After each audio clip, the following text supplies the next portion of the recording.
I think that's truly at the heart of what it means to be working class, is that there's this tone that we can't really put our finger on, that somehow you are being left behind, or somehow you are being left out of power or excess or success or something. Hello, hello. I'm Brittany Luse, and you're listening to It's Been a Minute from NPR, a show about what's going on in culture and why it doesn't happen by accident. The working class. It's a term we hear a lot, but do we actually know what it means? Does it mean working in manufacturing, not having a college degree, or is it the same thing as blue-collar work? In the run-up to the midterms, politicians are touting their plans to help the working class, begging the question, who exactly are they talking to? To help us understand who's a part of the working class, we're talking with Kathyrn Anne Edwards, labor economist and host of the Optimist Economy podcast, to learn more. Kathryn, welcome to It's Been a Minute. Thank you for having me. Oh my gosh, so happy to have you. I've been watching your videos for forever, as I was telling you before we started recording. And I just appreciate the way that you think about the economy and economics. And I'm just thrilled that you're here with us. We are going to talk about the working class today. Let's do it. Which, like, a definition, I feel like it's pretty elastic, is I guess how I would put it. There are so many different ways that people use it, and it can mean so many different things. But first, what is the textbook definition of working class? I don't know if there is one, is probably the best answer, because it's a fungible, very much reflective of what society is putting onto its workforce. So the origins of working class come from the Industrial Revolution, like go way, way back, early 1800s in England. And it's this separation between people and land and ownership, where I work a plot of land that I own and I'm a subsistence farmer, or I work a plot of land that I rent, but it's, we've worked it for forever. The idea of a working class is that you have people who are laboring but own nothing. And this comes out of the Industrial Revolution and the mass employment of people in things like factories. This kind of idea of working class, of working but not owning, carries through the 19th century. It's featured heavily in the Communist Manifesto and the works of Marx and Engels. They talk a lot about the working class. But in the U.S. context, especially in the 20th century, we've always talked about the working class as a function of education and income. And so this economic notion of do you work and not own is the kind of premise behind the idea of having a working class. But in our context, we tend to say it's this divide between going to college and not going to college, and making a lot of money and not making a lot of money and not making a lot of money. And you end up with working class being, we almost always refer to it as being a high school educated but not college educated person. We tend to think of it as someone who makes less wages as opposed to higher wages. But even then, it's still very fungible. When politicians use the term working class, who are they referring to? Like, who are we meant to picture when we hear that term working class? Unclear. I think that it's leaving room for you to fill in the blanks. And that's why I think that's one reason why it's so commonly used.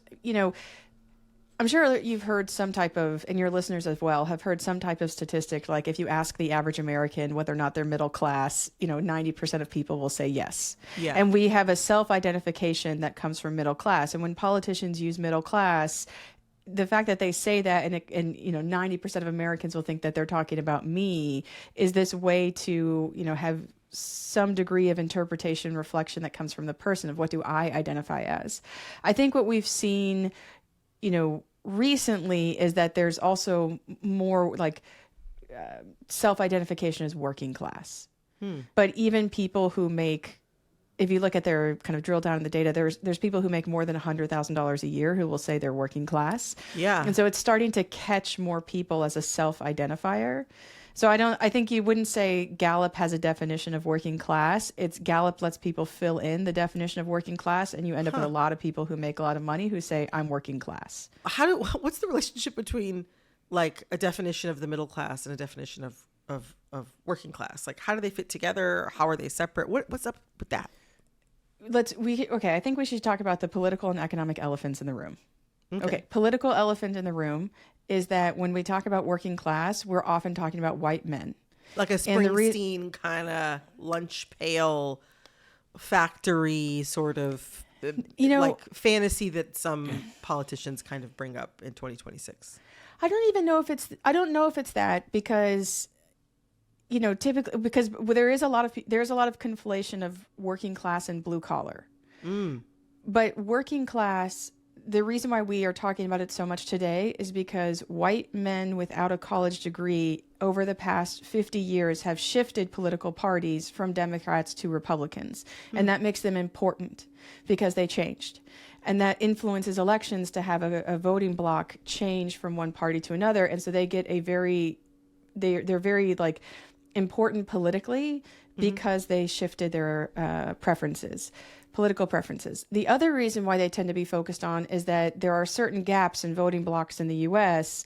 Men and women have different preferences, college educated, non-college educated, and white men without a college degree accentuate the college, non-college, white, black, and male, female gap. They're kind of like, they embody three of the big political gaps we see in the U.S. So they're like important by default. But that means that it ended up being kind of assumed that working class and white men without a college degree almost become like the same thing. Group, like a Venn diagram. Like a circle. Yeah, we have this parlance of like, oh, when we're talking about the white working class male or we're talking about the working class, we're focused on this group. And it becomes very much a story of their history of the decline of manufacturing jobs in the U.S. and what that has meant for economic prospects. And that becomes the story. If you are just going to build up from the economic data of what does it mean to be working class in the U.S., what does it mean to be, say, in jobs where you don't have high, say, asset ownership across households, you don't have high income, you wouldn't have the trappings of a middle class life like owning a house or sending your kids to college, that is going to be a very different looking group of people defined economically. That group is going to be very female, very much women of color in like shift sector jobs. So the economic kind of deduction of what is working class and the political deduction of what is working class, they're very much in conflict because one focuses on white men and the other is very much comprised of women of color. First, talking about sort of like the white working class male of it all. Like one of the biggest tells to me sometimes with how prominent politicians and political analysts sort of envision the working class isn't how they talk about Democratic voters or people who are not Democratic voters anymore. I mean, at least since 2020, if not before then, there's been a lot of hand-wringing about Democrats, quote unquote, losing the white working class on identity politics or so-called identity politics, kind of driving them to vote for President Trump. What do you think working class is a descriptor for this group, like you said, who is sort of shifted politically in a way that is really notable and kind of affects elections for the broader American populace? Like, I don't know. What do you think that term is sort of doing there? I don't know. I mean, for me, I think it would just be speculating. I mean, I can talk about their wages and income and their occupations, but getting into their politics so let me qualify by saying this is outside of my subject area, but as like a student of U.S. history and public policy in U.S. history, we are so good about not talking about race, but talking about race. Like we don't, to vie for the working class in a lot of ways in the U.S. is really about the history that the U.S. had a strong middle class that came from unionized sectors that led to high-paying jobs for people who didn't go to college. And we, through just the very successful gutting of the union movement, of the right to organize, through the abandonment of wage and labor practices through the Fair Labor Standards Act, we have basically taken this kind of pipeline for creating middle-class jobs, and we both, abandoned the public policy that supported the pipeline and then took the jobs that we had in that pipeline, and a lot of them were either automated or traded away. And now we're left with this. We have a lot of people who are in jobs where they don't make that much money, and we are almost just so totally focused on the past. Like, how do we bring, like, this working class conversation is really about manufacturing, and we need to bring manufacturing back to the U.S. Or we made a mistake in NAFTA, or we made a mistake with China's acceptance into most favored nation status for the World Trade Organization. Like, we shouldn't have traded away these jobs because they were good. When I think that that's a very backward looking and therefore not actionable question. The real question is, well, how do we make more good jobs from the ones that we have, as opposed to how do we recreate the jobs that, manufacturing employment in the U.S. has been declining since 1979, 6 years before I was born. And the idea that like somehow we're going to bring it back has become, it's just this politicians really appealing to, I don't know. I mean, the political part is really hard for me, because I don't think you've got any politician in the room and you ask them, there are 200 factories in the U.S. in 50 years. How many people are working inside of them? They're not going to say it's going to be hundreds of people. Like, we know what factories of the future are going to look like. They're going to be machines. I mean, the idea that this is a jobs solution for manufacturing gets wrapped up in what like working class beliefs, but it's not our economic future. So the politics of it, I think I struggle with what to say, because I'm just such an arrogant economist. I'm like, I don't know, it's wrong. Like, they're wrong. I don't know what they're talking about. You're bringing up some really good points. It actually reminds me of a conversation I had recently with a really, really, really fantastic author. His name is Dylan Gottlieb. He wrote this book called Yuppies, and it's all about specifically how, like, in the 1980s, this generation of yuppies, so like a lot of people working on Wall Street, and then also a lot of people working in the professional services like associated with that whole sector. So like advertising, legal services, all this stuff. But one of the things that was really important about the conversation that I had with Dylan Gottlieb about his book Yuppies was that like a big piece of that is the Democratic Party shifting from New Deal politics to embracing capitalism, and embracing specifically free market capitalism. There's a big shift there that doesn't directly have to do with quote unquote identity politics, that very much has to do with economics. That also feels like a pretty big about face that kind of predates the shift with white working class men that we're talking about. Well, there's a couple of things worth kind of like parsing in the history. One is that the U.S. tends to move through like very large economic eras in which the tone tends to be more conservative or more liberal, and those include, both of them include Democratic and Republican presidency administrations. So imagine like how hard it is to get infrastructure passed in the U.S., but like Eisenhower built our highways, right? That this is there, that he was president. He was a Republican president during a fairly liberal economic era that had started in the New Deal and continued through the 1970s.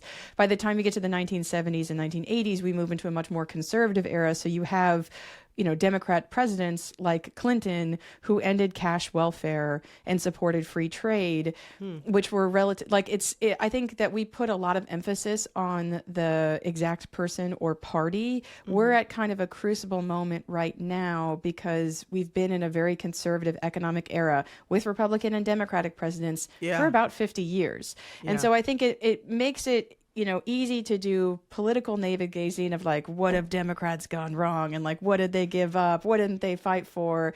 But at the same time, like, they still won elections every so often. Even a Democrat can win elections. It doesn't, like, it matters who is the party, but the tone of the era is, let's defer to the market. Let's have less regulation. Let's have less labor law. Let's give businesses, as much of a pass as we can. And that can be a good move from, say, a liberal era that had been in power for 50 years. But at the like fifth decade of that, you just are generating a ton of problems in the economy. And so I think what a lot of people are feeling right now is this shift back of like, we're all starting to get to this, like, even my mom, thinks that the corporate income tax rate is too low and we need to have unions. Like where people are shifting their views because they're responding to like 5 decades of accumulated, rather conservative economic policy, and that's hitting people differently.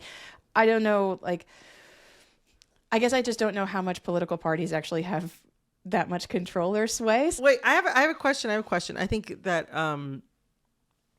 I think that I have a question that I think would be helpful for a lot of our viewers or listeners.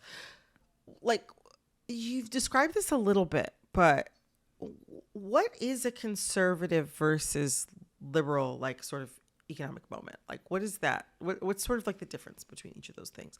It is, I think, the easiest way to kind of divide up liberal and conservative economic policy is the degree of deference to markets. So you have a market that, you can sell anything, buy anything. The kind of liberal economic policy is to see, treat, intervene, and stop market failures. And then more conservative economic policy is to allow markets to kind of work themselves out because this is arguably more efficient. So kind of you'll hear this show up in government. This isn't government's job because government is inefficient. Whereas on the liberal side, it will be this market is cruel and it's creating negative outcomes in our economy. And those actually aren't in contradiction. Markets are efficient. They're rather efficiently cruel.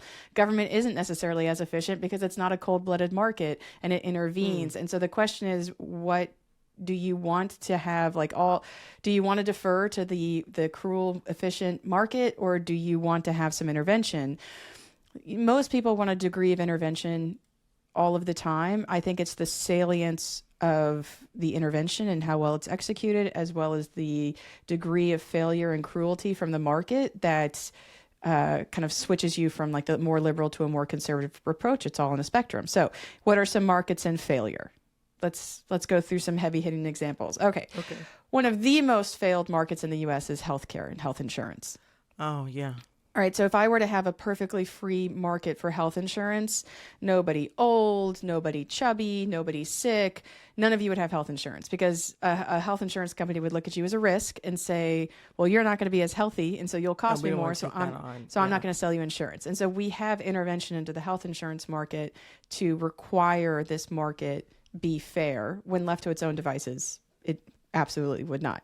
And if you don't believe me, you can look at the history of health insurance legislation in the US, and all of it is trying to make up for where the market won't. So the market won't make up. The market doesn't want to insure old people because they die. So we have Medicare. The market doesn't want to insure Medicaid people because they can't afford premiums, or poor people because they can't afford premiums. So we have Medicaid. Doesn't want to insure disabled people. So we have Medicaid and Medicare. Another market that's in failure is childcare. Oh, yeah. So right now, if you want to put your child who is under kindergarten age into some type of care situation during the workday, that is sold in a market. Sometimes for a profit, sometimes not for a profit, but it's sold in a market. That market doesn't have care everywhere. It doesn't have care at prices that parents can meet. And that market failure affects our economy, because if I can't afford care and I'm a worker, either I won't work or I'll put my kids someplace unsafe. Yeah. Or I'll put my kids someplace that's maybe not the best environment, or more likely I'll pull back from work, which makes our economy smaller in either the short run or the long run. Now, the Republican Party has been rather, and conservative economics in general has been rather stalwart. This is not a government issue, right? That market is in failure, but that's women's fault for working is kind of their answer, right? That it's not the government's job to raise your kids, right? But it's what they're really saying is it's not the government's job to interfere or take over this market. They'll subsidize it a little bit on the back end, throw in a child care and dependent care tax credit, maybe give like a little help to low income people who are working and help them with care. But like they are not interfering with the sale of the care of children. That they are keeping fundamentally untouched. That is conservative economic policy. Liberal economic policy would be to say this market is no good, and we need to take it over and start providing childcare in which the government pays for it and private providers offer it. So it moves from a sale in a market to a reimbursement from the government level. So you would, if you go to childcare now, you would go to the same childcare provider, but at the end of the month, they'd bill the government instead of you. So I think that is like the real difference between conservative and economic policies is what do you do about markets? Less interference on the conservative side, more interference on the liberal side. We have a lot of market failures that are really hitting Americans right now that have had almost no touch or light touch intervention for decades. And the momentum is building for because it's hitting families on their bottom line and the costs are spiraling, that it's like, okay, you've never intervened that much in the housing market, you need to do more. You've never intervened in the healthcare market, you need to do more. Yeah. Or you've intervened in the healthcare market, but it's still not working, you need to do more. Childcare market, you need to do more. You're seeing the prices that are hitting families are really just markets that are failing. And that's kind of one, I think that's that's the way I would explain it. No, that's a great explanation. It also okay. makes me think about, no, that's really helpful. It's really helpful. And it also makes me think about something that you were saying earlier, like something that come up for us in our research and that you mentioned as well, is that like the demographics of the working class or who is considered working class in the United States are changing. Like now nearly half of the working class is made up of women and people of color in the United States, which doesn't always fit into sort of like, I think the thought bubble imagining of who is in the working class, but those are the facts. Like those are, that's the truth. It's logical if you think about it. I mean, if you think of the political definition of white men without a college degree, there's never room for anybody else. If you think of the economic definition of people who work but don't make that much money and don't have a middle class life, it makes a lot more sense when you think about who is the lowest paid people in our economy, the pay gap between men and women. You would expect there to be more women in the low wage group because women make lower wages than men. Yeah. And also, it's very logical. Specifically, when you talk about like issues of healthcare or childcare, as you pointed out, when, whether it's the market or the government, whenever an individual family's or a person's needs can't be met with regard to healthcare or childcare, something that we also know statistically is that women tend to step in to do the unpaid labor of caring for sick family members and caring for children. What are the specific challenges of the women and the people of color, and also the women of color specifically, that are part of the changing demographics of the working class? Like, what are things that they're specifically concerned about that might be, politically important? The conservative liberal spectrum I gave you for economics was degree of interference in a market and how much you can tolerate that and how much you're willing to do it.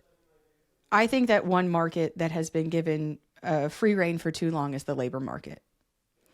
We used to have a meaningful minimum wage, and we don't. Congress has not voted to raise the minimum wage since 2007. They have not voted to raise the minimum wage since the iPhone was released, the first iPhone, right? So we have had the entire era of the U.S. having smartphones. We have never raised the minimum wage. Oh, God. With that comes a lot of labor law that doesn't get, I think, as much name recognition as the minimum wage, but still matters to people. Things like the tipped minimum wage, which is $2.13. The shift regulation. So things like you have to tell people when they're working in a shift with like a week or 2 weeks notice. Yeah. Right? There's no regulation really for that. It's stressful. Like I obviously don't do that anymore, but I have done it, and it is stressful to not know when you're going to have time to do anything. Yeah. And the posture of the labor market is that workers need to be paid as little as possible and be given as few benefits as possible. So the way that I give it, I kind of set it up for people is we are in an era of a grand experiment where we are going to put as like few rules on employers. Really, that's kind of decent because we still have a minimum wage is just $7.25 an hour, right? So what has that era shown us? Not all workers are going to get paid sick days. Not all workers are going to get health insurance. Not all workers are going to get retirement. Not all workers are going to get a decent shift or decent wage. Employers have had 2 decades to show their hand. You don't have that much regulation in the labor market. How are you going to treat workers? We've got it all there. And so now we need to go back and regulate the labor market. That to me is a very key aspect of the working class, is that they are the ones that suffer the most from not having a more regulated labor market, because they'll have the lowest pay, they'll have the worst shifts, they'll have the worst schedules, and they'll have the least benefits, even if that benefit is you got the flu and you're fired. That's the working class. So the political focus of like white men used to have, unionized manufacturing jobs, to me is a very effective distraction from what the working class actually needs, which is the chance to have power and compete in the labor market. And everything I just told you about the minimum wage and benefits and things like that, you could just run it back and do the same thing about unionization. It's a very similar story. We used to have very robust unions. We used to have a very clear right to organize. It was pretty easy to join a union. We got legislation to protect our ability to join a union. And now the share of private sector workers who are unionized is lower than before the National Labor Relations Act was passed to establish our right to organize. So this law has been so decimated, it is as if it doesn't exist. So you don't take up the floor of the labor market through the Fair Labor Standards Act. You don't give people the right to organize through the National Labor Relations Act. This is what we're left with. You mentioned earlier that there are, even people who, earn upwards of $100,000 a year in salary who might also identify as working class. Something that we talked about recently on our show is about how the Democratic Socialists of America have been like winning elections. Now, one of the interesting things is that according to a DSA internal survey from 2021, 80% of DSA members over the age of 25 were college educated, and 28% earned at least six figures. Just to put this in context, like roughly 36% of Americans are college educated, and about 18% of Americans earn 100K or more each year. So like these are people who are considerably more educated and earn more than the average American. And yet the DSA uses like a very inclusive definition of working class, meaning anyone who has to sell their labor for money, which could potentially include anybody from sanitation workers to surgeons.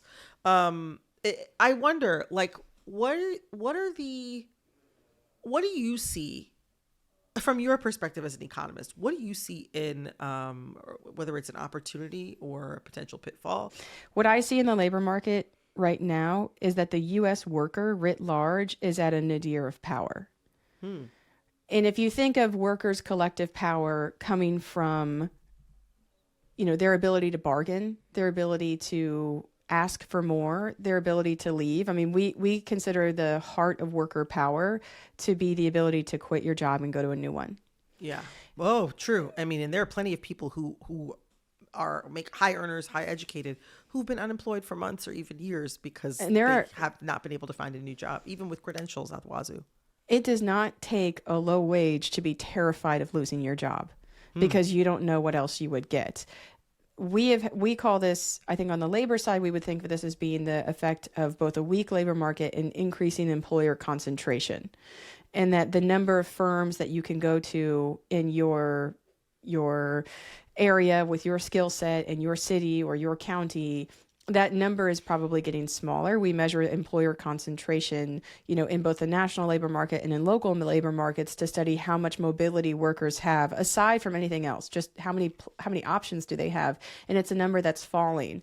And so I don't think that, if you think of the working class under the broad definition of people who labor for others from a position of weak or less power, yeah, I mean, the sky's the limit in the U.S. And if someone were to tell me, I feel very precarious in my job, precarious in your job really comes down to your ability to cultivate an outside option and feel like it's there for you. And a lot of people do not feel like they have that. I think that's truly at the heart of what it means to be working class, is that there's this tone that we can't really put our finger on, that somehow you are being left behind or somehow you are being left out of power or excess or success or something.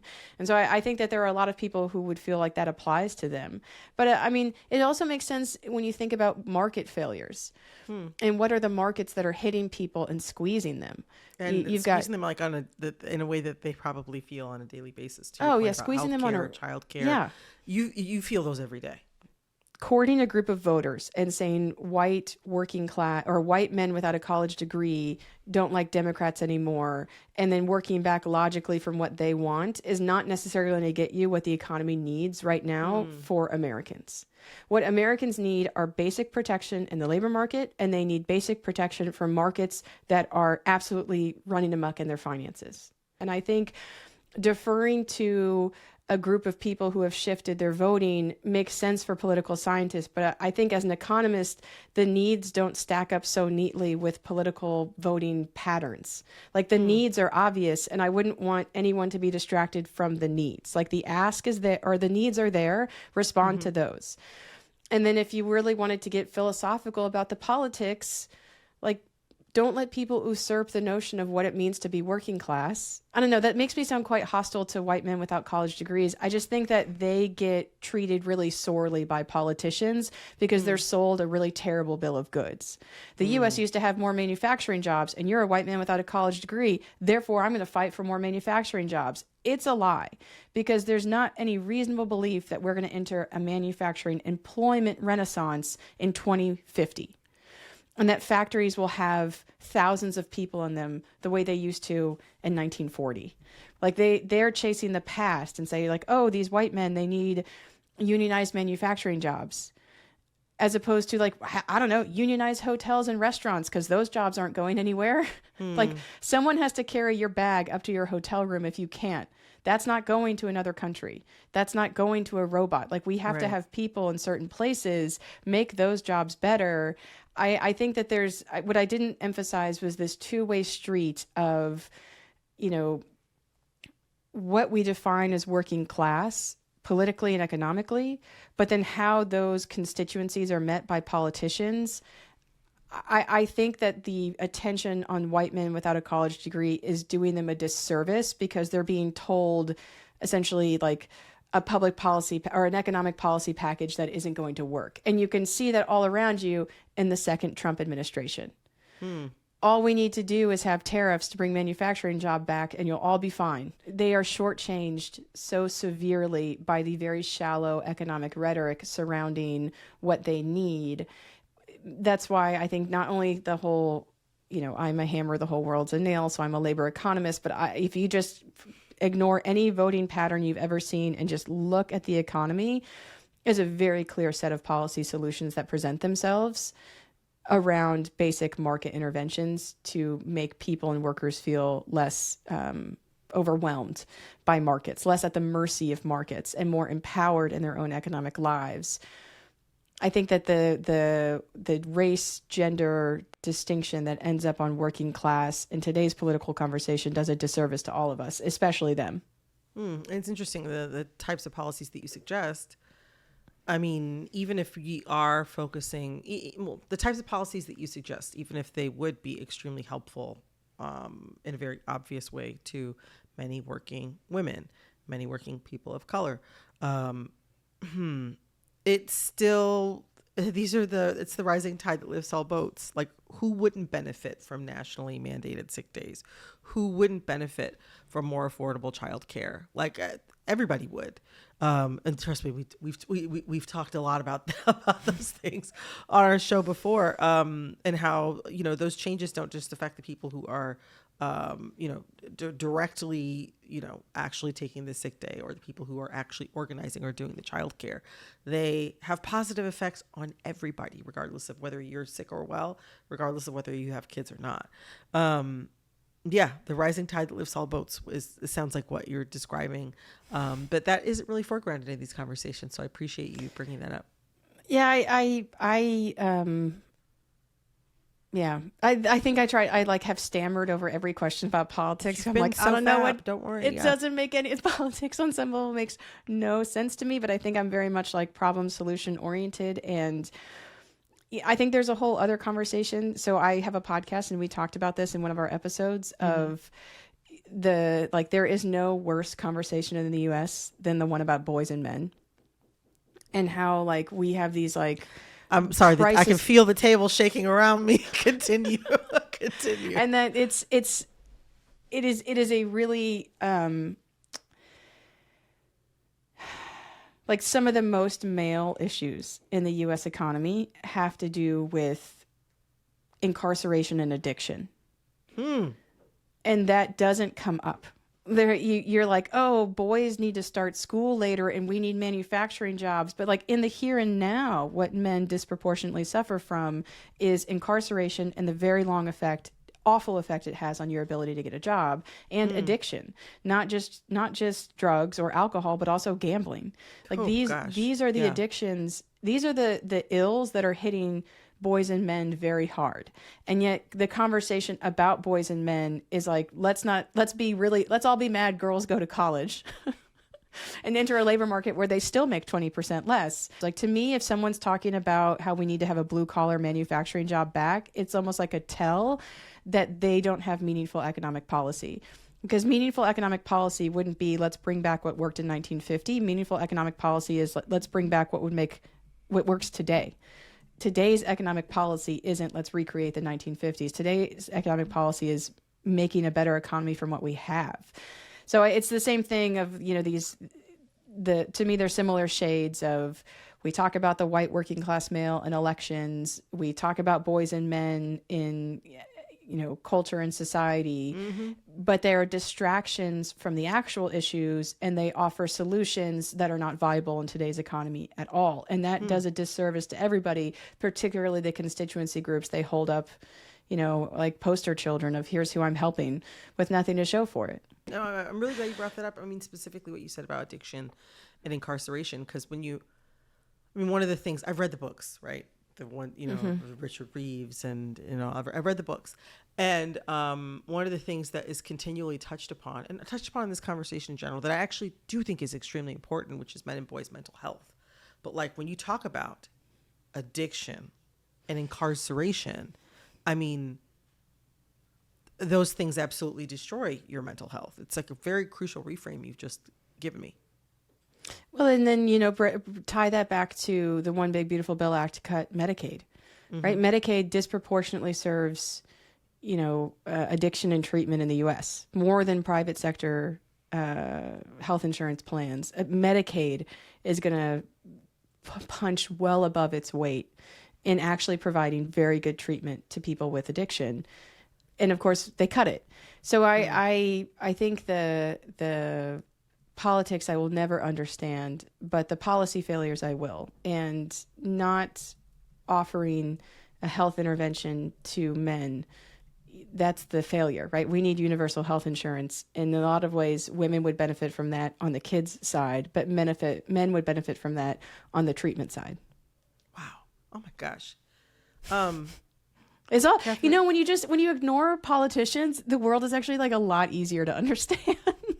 I think if you just ignore politicians and political parties, and you just kind of like look at the problems in the U.S. and like come up with like, oh, this needs this and this needs this, it also makes the machinations of political parties and the rhetoric of politicians seem so vacuous and shallow. Well, and like, one of the things that we have seen is like, when, as more and more recently, as certain politicians have been leading with affordability, and, types of and policies that are like of the flavor that you've described, people are into that. People, like you said, people regardless of party, regardless of background, they're like, oh, you're gonna make my life more affordable. And also too, I mean, the other thing too, that you seem like you want to make the lives of people around me more affordable.